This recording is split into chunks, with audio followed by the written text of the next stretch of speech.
What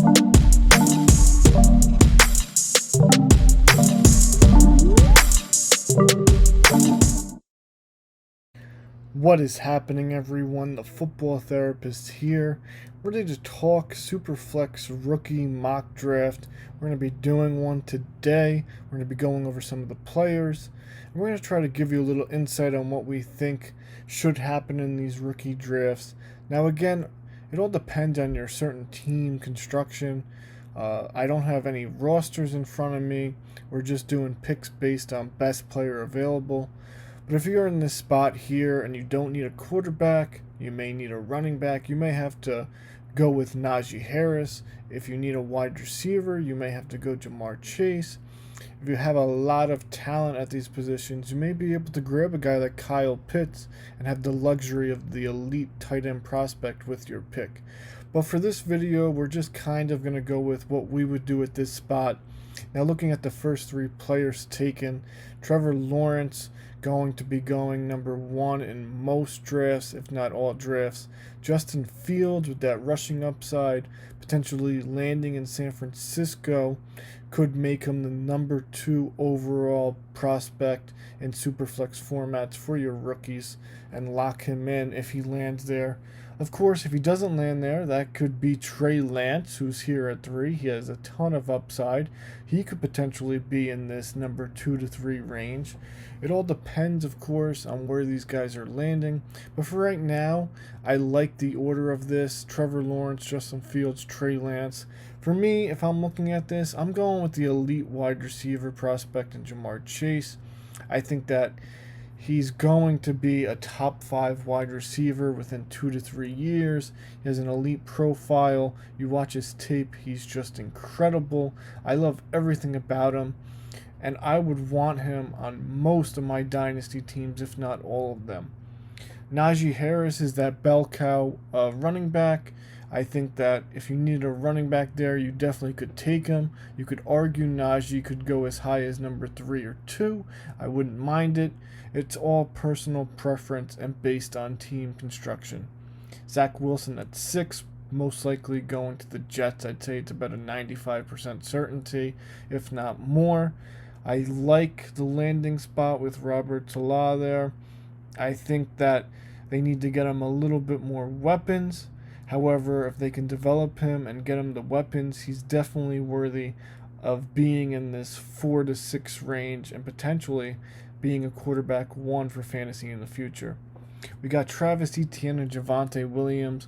Both of these guys profile as an every down back. I love Etienne's upside. I think he's an Alvin Kamara type player. Javonte Williams is really good between the tackles. After this, the running backs kind of drop a ton. I do like Gainwell. I don't love him. But for me, I'll be fading a lot of these running backs in the second round for those wide receivers. Kyle Pitts, like I said, if you have the luxury of taking a tight end, take him. He's an elite prospect. He'll probably be top 3 to 5 within 2 years, if not earlier, depending on the landing spot. Of course, if you only have one first-round pick and you're desperate for a running back, tight ends obviously take a while to develop. It may not be worth risking your pick on Kyle Pitts and over of one of these running backs. I'd rather take the running back and have that quality option earlier rather than later. Then, of course, you could find potentially tight ends later in your rookie drafts. I mean, Reverend Jordan is a really good option in the 3rd round. Pat Freiermuth, to me, is a really talented tight end. They're not that elite option, but you could find them in the 3rd round where those running backs definitely tail off after the 2nd. You got Bateman, you got Waddle, you got Devonta Smith and Rondell Moore around the 1st, 2nd round turn. I think that's about right. And then Mac Jones, to me, he's really another wild card because we don't really know if those rumors about him going to San Francisco are true or not. If he lands in San Francisco, he probably will be a high 1st round pick in dynasty rookie mock drafts. I mean, that system is really good. I think he can have the longevity with Kyle Shanahan. I think it would be a great scheme fit for him. But again, he's such a wild card right now that he could really go anywhere from the mid first to the mid second, in my opinion. For me here, I'm going to go with my guy Elijah Moore. Again, not worried about team construction. Just worried about picking the best players, in my opinion. And Moore, to me, has the profile of a potential elite wide receiver. His tape is awesome. But this is what I was talking about. Going for these wide receivers over the running backs. I mean, you see 1, 2, 3, 4, 5, 6, 7, 8 wide receivers there. So you're on wide receiver 9 before you get to RB5. So to me, those wide receivers in the second round are a lot safer.